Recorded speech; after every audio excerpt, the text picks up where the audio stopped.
Live from New Delhi, you're watching DD India Live, India's voice to the world. I'm Abhishek Mahajan. Coming up in the next 30 minutes. Prime Minister Narendra Modi hosts Mauritian counterpart Naveen Chandra Ram Ghulam in the holy city of Varanasi. Both leaders to review full spectrum of bilateral cooperation.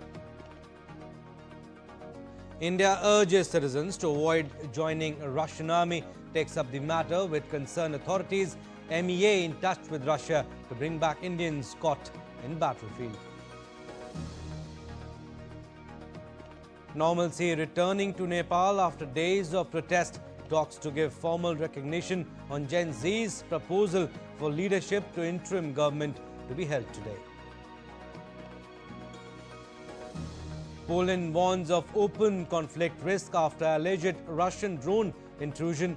Zelensky calls out West's lack of action. UN chief warns of real risk. Russia denies violation. In a first Indian Armed Forces all-women sailing team to circumnavigate the globe, Defence Minister virtually flags off expedition during which officers will sail over 26,000 nautical miles.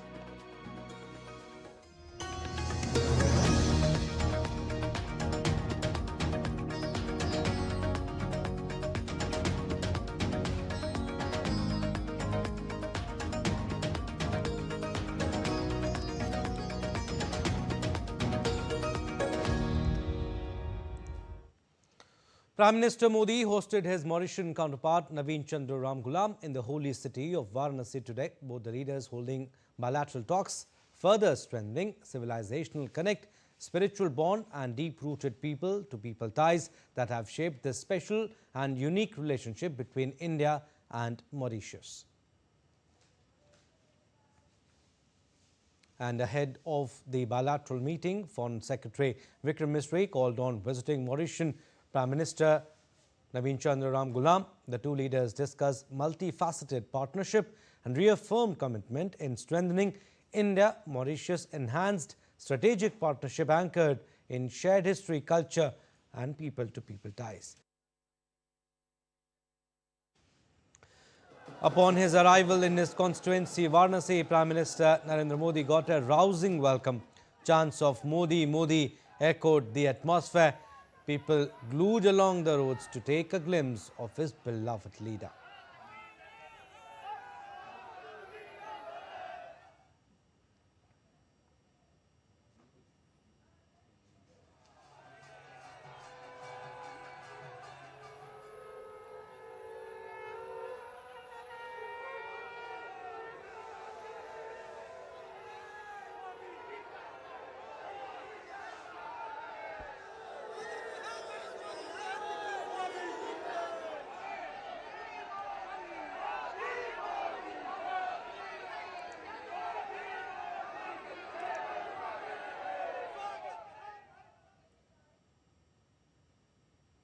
From Varanasi, Prime Minister will travel to Dehradun to undertake an aerial survey of the flood-affected areas in Uttarakhand. Later in the evening, Prime Minister will chair a high-level review meeting with the officials. On Tuesday, Prime Minister Modi visited Himachal Pradesh and Punjab, states ravaged by recent floods following unprecedented rain, and announced relief packages. Prime Minister announced financial assistance of 1,500 crore for Himachal Pradesh and an aid of Rs 1,600 crore for Punjab.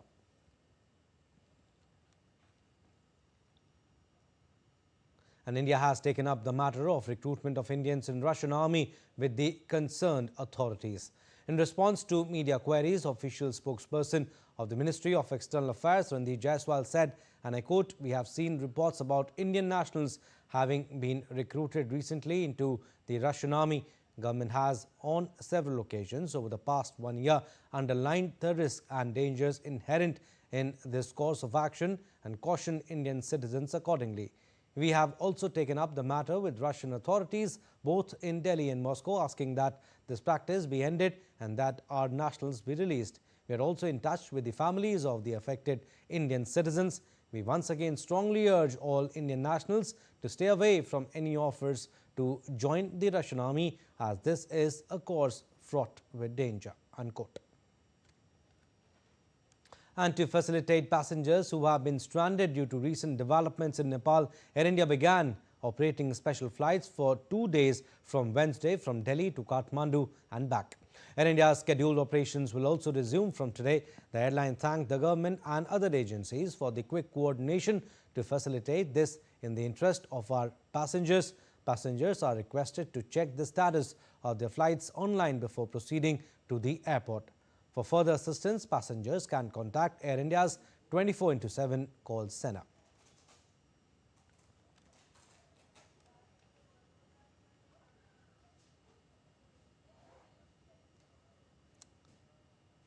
And Indigo too has issued a travel advisory saying in these extraordinary times in Kathmandu, it is their priority to reunite loved ones. Starting today, that is September 11, Indigo will resume 4 daily scheduled flights to and from Kathmandu.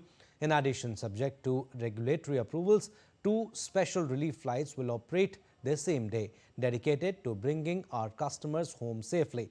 To facilitate ease of travel, these relief flights will be offered as special fares.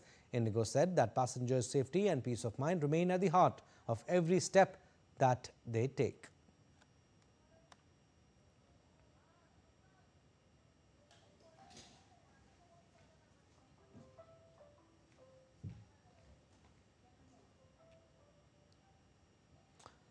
And negotiations will take place between Nepal's President Ramchandra Podel, Nepali Army Chief Ashok Raj Sigdil and representatives of the Gen Z youth movement on Thursday. They will decide the leadership of an interim government amid ongoing political unrest.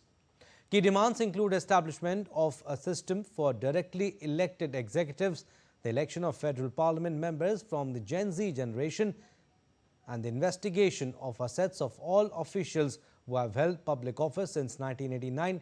The meeting will also focus on judicial probes into corruption cases and the need to make arrangements to prevent MPs from becoming ministers.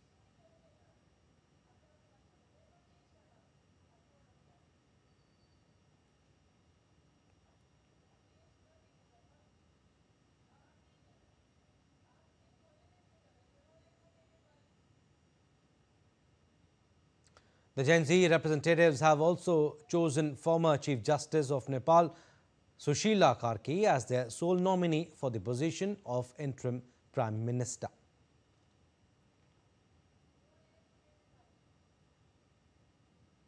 Meanwhile, Communist Party of Nepal's chairman and former Prime Minister Pushpa Kamal Dahal issued a detailed 10-point statement expressing solidarity with the Gen Z movement while urging restraint. He emphasized that Gen Z's agenda aligns with his party's long-standing demand.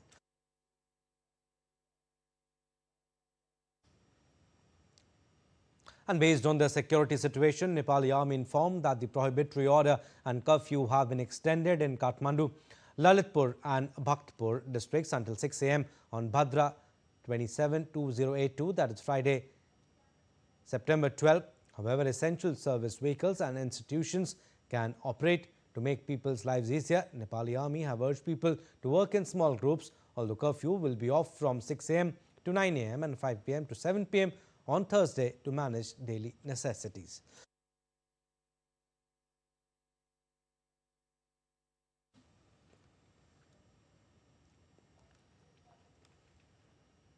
Moving on, in a historic first, 10 women officers from the Indian Army, Navy and Air Force embarked on a tri-service circumnavigation mission on board Indian Army sailing vessel or IASV Triveni from today.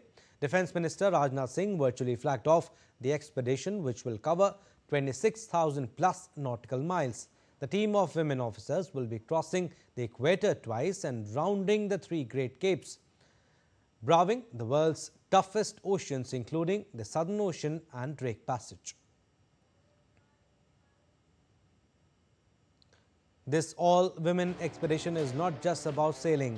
It is a milestone in India's maritime journey, showcasing Nari Shakti in uniform, tri-service unity and the spirit of adventure.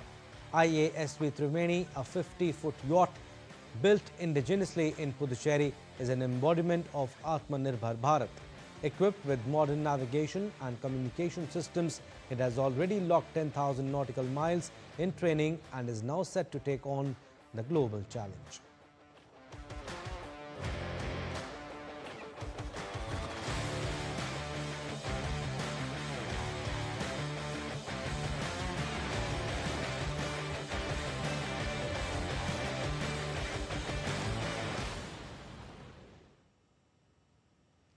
A technology transfer agreement was signed between New Space India Limited, the ISRO, Indian National Space Promotion and Authorization Centre and Hindustan Aeronautics Limited for the transfer of the small satellite launch vehicle technology.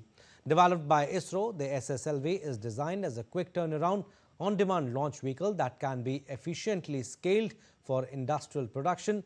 It is aimed at capturing the growing global market for small satellite launches.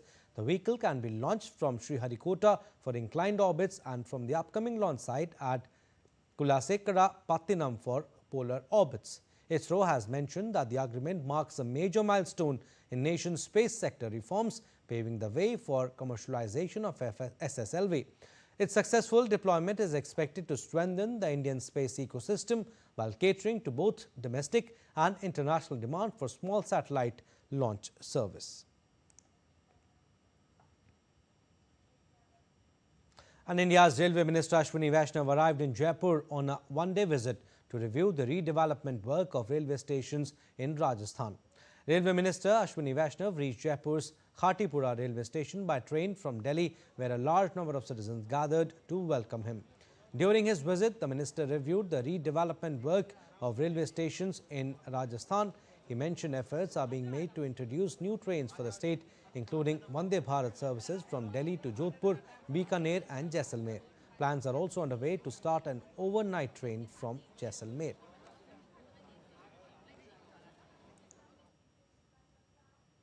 Khatipura बहुत बड़ी maintenance facility develop हो रही है। आप अगर इस पूरे plan को देखेंगे, ओवरऑल एक कॉम्प्रिहेंसिव तरीके से जयपुर में बड़ी मेंटेनेंस फैसिलिटी डेवलप हो रही है।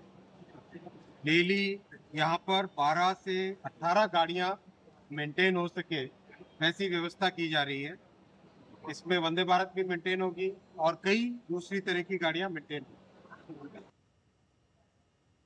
All right, we are slipping into a very short break. On the other side, more stories. Keep watching DD India Live.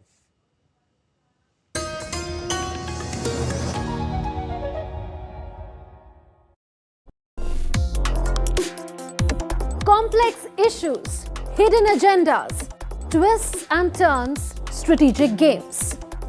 We think all dots are linked. We just need to connect them. Join me every week as I connect the dots to unravel hidden designs in statecraft, mysteries, and decode issues that matter to you. Watch Connecting the Dots with me at these times on DD India.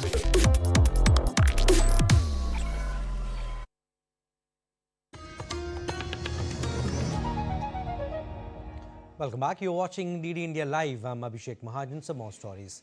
Poland warned that Russia and Europe are inching towards an open conflict after Warsaw shot down what it said were Russian drones in Polish airspace. Meanwhile, Russia denied targeting Poland, while US President Donald Trump called out the Kremlin for violating the NATO allies' territory as Moscow unleashed its latest attack on Ukraine. Poland Prime Minister Donald Tusk said at least 3 drones were shot down after Warsaw and its allies scrambled jets. Tusk also warned the situation 3.5 years into Russia's invasion of Ukraine, which has killed tens of thousands of people, risks boiling over, and called urgent talks with NATO. Ukraine President Zelensky and the European Union called the drone move a test of the alliance's resolve. Ukrainian President Zelensky said the airspace violation was a dangerous precedent and urged a strong response from Kiev's allies. He slammed Western and global leaders for lack of action over intrusion. European capitals rushed out condemnation slamming Russian President Vladimir Putin over the incident.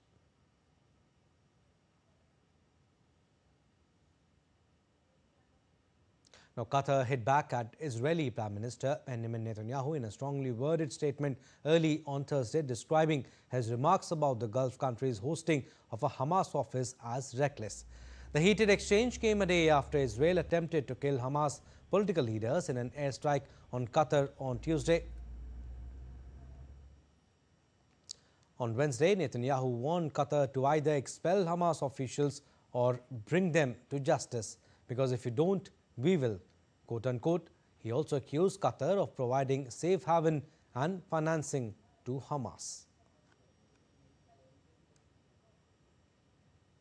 In a statement, Qatar's foreign ministry condemned what it described as Netanyahu's explicit threats of future violations of state sovereignty. It added that the negotiations were always held in an official and transparent manner with international support and in the presence of US and Israeli delegations. Netanyahu's insinuation that Qatar secretly harbored the Hamas delegation is a desperate attempt to justify a crime condemned by the entire world. Qatar, along with Egypt, has been mediating peace talks between Hamas and Israel. It warned that Israel's attack on Doha threatened to derail those negotiations.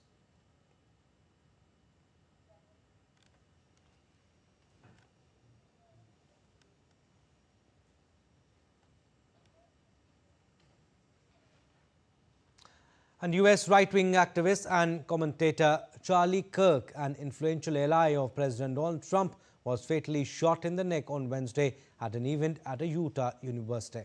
Authorities had not yet publicly identified a suspect by Wednesday evening, nearly 6 hours after the shooting. FBI Director Kash Patel said an unnamed subject had been detained for questioning and then released. Authorities said the suspect likely fired from a rooftop at a significant distance, adding that there were about 3,000 people gathered at the event. Kirk was one of the most prominent pro-Trump activists and conservative media personalities in the US. He has garnered millions of fans and co-founded Turning Point USA, an organization that advocates for conservative politics on high school and university campuses in 2012. The killing was the latest in a series of attacks on US political figures, including 2 assassination attempts of Trump last year.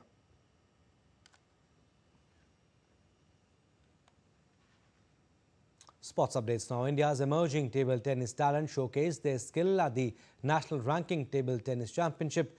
In an exclusive chat with DD India correspondent Narayan Singh, table tennis player G. Satya talked about the depth of Indian talent and praised the national championship for providing platform to young stars.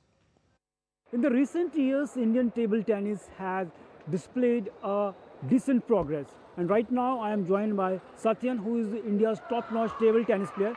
Satyan, the way the things are happening here at the ranking tournament, so how you look this tournament for the players to, we can say that, gain a rich experience and also the crucial points? Yes, definitely. I think the level of Indian table tennis has, exponentially raised in the last few years. You can see with the quality of table tennis here in the national ranking in Delhi, it is more like an international event. The players are very good, and I'm happy with my performance. I hope I can go all the way. So, what are the reasons you find behind this improvement in the Indian table tennis? Well, I mean, certainly, I think there are a lot of reasons. The Table Tennis Federation of India has been doing a great job, giving a lot of exposure for the young and the senior with a lot of international events, international training camps. The leagues, the UTT league, which has been happening, has also been giving a good experience. So I think the overall, the youth has been getting a lot of good training against good coaches. Massimo is there with all personal coaches. We have a good sports science team with a measure, physio, even for the junior team. 2028 LA. So do you think from India we will get a medal? Well, that's the biggest goal for every table tennis fan and player here. We are looking forward for it because in Tokyo there were 4, in Paris we qualified in the team. There has been progress. Certainly 2028 LA can be the game-changing Olympics for table tennis, and I hope we will clinch that bigger medal in USA in 2028. take a look at the performance of the players. They are performing exceptionally well. I mean, certainly, I think the government has provided us all the facilities in the which is needed in the last decade. If you see, they have come up with schemes like Top Scheme, Khelo India.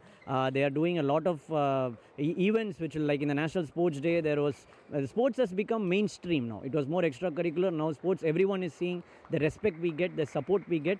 I think it is phenomenal. It can be compared to the top countries in the world, and that's why you see there is progress in the sporting performance. The government support has to combine with private support as well, media support, and I'm pretty sure Indian table tennis will reach great heights in the future. Definitely, as the Satyan say that sports has become a mainstream of India, and the way he said the athletes are getting respect, they are getting acknowledged for their performance, and definitely, as he mentioned, there's a decent improvement in the Indian table tennis, and hopefully, definitely we will get a medal at the 2028 LA Olympics. With camera person Rajendra Joshi, Narayan Singh, DD India, Delhi. Well, that's all we have in this edition of DD India Live, but do let us know your thoughts on the news of the day. For those on the go, you can get all the latest news and updates from India and across the world on DD India mobile app. The app is available on both Android and iOS platforms. Scan the QR code on the screen to download now. And we'll be back with more news as it breaks here on DD India. I'm Abhishek Mahajan from all of us here in Delhi. Thanks for watching DD India Live.